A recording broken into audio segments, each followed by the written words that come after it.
वर्तमान राज्य सरकार की भी बहुत बहुत आभारी है।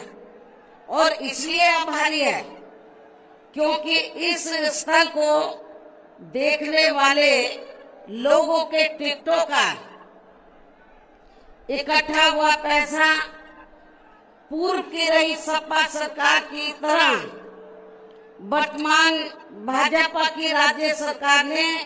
इसे दबाकर नहीं रखा है, बल्कि पार्टी के आग्रह करने पर इसकी मरम्मत करने पर पूरा खर्च किया है। इस संबंध में मैं आप लोगों को ये बताना चाहती हूँ, जब यूपी में हमारी सरकार थी और ये माननीय श्री कांशीराम जी के आदर सम्मान में ये जो विशाल स्मारक स्थल जब बनाया गया था, तो हमने उसी समय हमारी सरकार ने ये व्यवस्था की थी कि हम देखने वालों के लिए इस पर हम टिकट की व्यवस्था करेंगे और इसका जो पैसा आएगा टिकट का तो वो किसी और मद पर खर्च नहीं किया जाएगा, बल्कि जितने भी उत्तर प्रदेश की राजधानी लखनऊ में जो स्मारक बने हैं, पार्क बने हैं, तो उनके रख रखाव पर खर्च किया जाएगा। तो ये हमने व्यवस्था की थी। लेकिन दुख की बात ये है कि जब वर्तमान भाजपा की सरकार से पहले यहाँ सपा की सरकार थी, तो सपा की सरकार ने उस टिकट के पैसे को दबा कर रखा, एक पैसा खर्च नहीं किया इनके रखरखाव पर, और हालत बड़ी जर्जर हो गई थी स्थलों की। यही नहीं और भी स्थल थे, पार्क थे, उनकी हालत बड़ी खराब हो गई थी। तो तब मैंने उत्तर प्रदेश के मुख्यमंत्री जी को ये कहा, लिखित चिट्ठी के जरिए उनसे रिक्वेस्ट किया कि हम आपसे ये नहीं कहते कि दूसरे मद का पैसा आप इनके रखरखाव पर लगाओ। देखने वालों का टिकटों का पैसा काफी बड़ी तादाद में इकट्ठा हो गया है गवर्नमेंट के पास, उस पैसे को इनके रखरखाव पर लगाया जाए। तो उत्तर प्रदेश की वर्तमान भाजपा की सरकार ने इस मामले को दिखवाया पूरा, और उसके बाद उन्होंने हमें कमिट किया, प्रॉमिस किया कि हम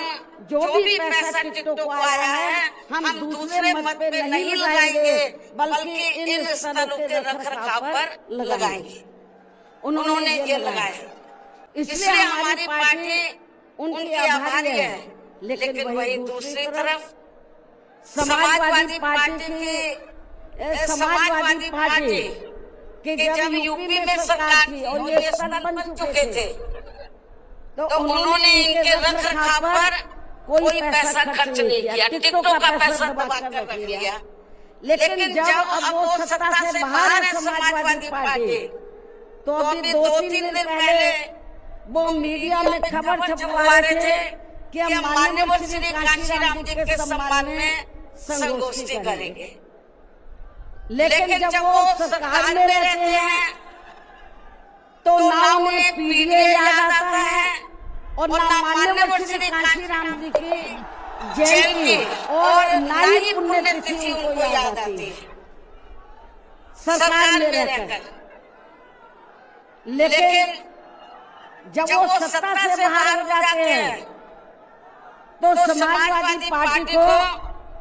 फिर याद आता है कि हमें संगोष्ठी करनी चाहिए। मैं सपा मुखिया अखिलेश यादव से मैं ये पूछना चाहती हूँ, यदि माननीय श्री कांशीराम जी के प्रति आपका इतना ही आदर सम्मान था, तो जब यूपी में मेरी सरकार थी तो मेरी सरकार ने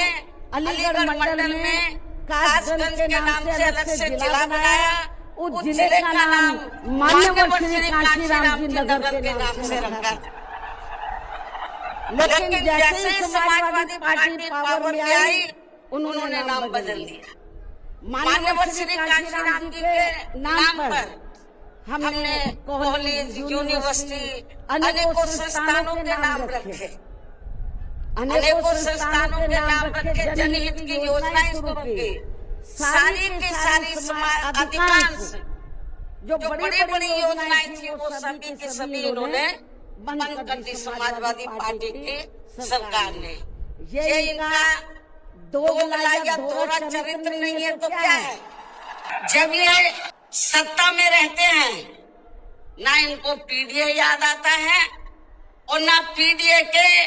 जो संत गुरु और महापुरुष है वो भी याद नहीं आते हैं। जब ये सत्ता से बाहर हो जाते हैं तब इनको हमारे संत गुरु और महापुरुष याद आते हैं। तो ऐसे दोगले लोगों से आप लोगों को बहुत ही सावधान रहने की जरूरत है। सन 2007 में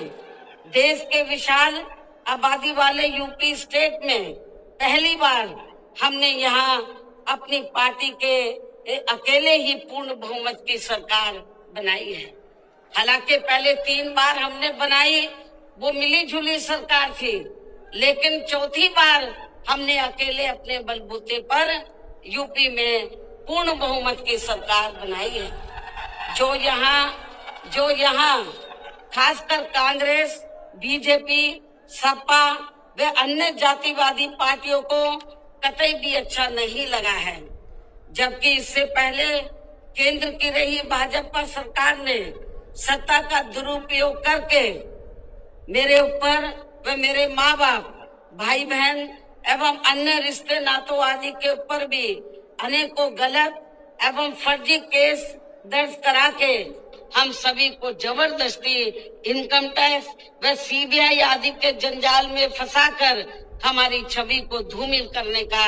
हर संभव पूरा प्रयास किया है। इसके साथ साथ आगे चलकर इन सब मामलों में केंद्र की रही कांग्रेसी सरकार ने भी हमें न्याय देने की बजाय बल्कि काफी उलझा दिया था और तब फिर हमें इन सब के विरुद्ध माननीय कोर्ट में भी जाना पड़ा है, जहां हमें न्याय मिला है। इस प्रकार से ये सब भी हमें काफी कुछ झेलना पड़ा है, लेकिन ऐसे विकट व संघर्ष भरे हालातों में भी हमने बाबा साहब डॉक्टर भीमराव अंबेडकर के बताए हुए रास्तों पर चलकर यहाँ उत्तर प्रदेश में सन 2007 में हुए विधानसभा चुनाव में अकेले ही ये चुनाव लड़कर फिर अपनी पार्टी की पूर्ण बहुमत की सरकार बनाई है। और हमने यहाँ बाबा साहब डॉक्टर भीमराव अंबेडकर एवं मान्यवर श्री कांशीराम जी आदि के सपनों को काफी हद तक साकार किया है और इसके लिए हमने अपनी सरकार में यहाँ जातिवादी, संकीर्ण व पूंजीवादी व्यवस्था के शिकार रहे लोगों को अर्थात सर्व समाज में से खासकर गरीबों, दलितों, आदिवासियों, पिछड़े वर्गों के साथ साथ मुस्लिम एवं अन्य धार्मिक अल्पसंख्यक समाज के लोगों के भी हित व कल्याण में अनेकों ऐतिहासिक कार्य किए हैं, जिनके नाम बदलकर उन्हें अब अन्य राज्यों में विभिन्न पार्टियों की सरकारें भुना रही है, जबकि इसका वास्तव में असली श्रेय बीएसपी को ही जाता है। साथ ही हमारी पार्टी की रही सरकार ने दलितों एवं अन्य उपेक्षित वर्गों के लोगों के हितों का सभी मामलों में पूरा ध्यान रखा है। खासकर आरक्षण का तो इन्हें पूरा लाभ दिया है। इतना ही नहीं बल्कि हमने यह अपनी सरकार में सर्व समाज में से गरीबों, मजदूरों, बेरोजगारों, किसानों, वकीलों, कर्मचारियों, व्यापारियों एवं अन्य मेहनतकश लोगों के साथ साथ यहाँ छात्रों, युवाओं, महिलाओं व बुजुर्गों आदि के भी हितों में काफी महत्वपूर्ण कार्य किए हैं, जिनसे इन्हें काफी ज्यादा लाभ पहुंचा है। इनके साथ साथ हमारी पार्टी की रही सरकार ने प्रदेश में अपराध नियंत्रण एवं कानून व्यवस्था को भी चुस्त व दुरुस्त करने के लिए यहाँ जाति, धर्म वे दलगत राजनीति से ऊपर उठकर कार्य किए हैं ताकि प्रदेश में अमन चैन व शांति व्यवस्था आदि कायम रहे, जिसकी प्रदेश में उस समय काफी जरूरत भी थी। साथ ही कानून व्यवस्था के मामले में हमने यहाँ हर स्तर पर अन्याय, अपराध व भय मुक्त वातावरण भी पैदा किया है। इस प्रकार से हमारी पार्टी की पूर्ण बहुमत की रही सरकार ने यहाँ सर्व समाज के लोगों को हर मामले में व हर स्तर पर सर्वजन हिताय व सर्वजन सुखाय की नीतियों पर आधारित ही यहाँ काफी बेहतरीन सरकार दी है, जिसे प्रदेश की जनता अभी तक भी भुला नहीं पा रही है।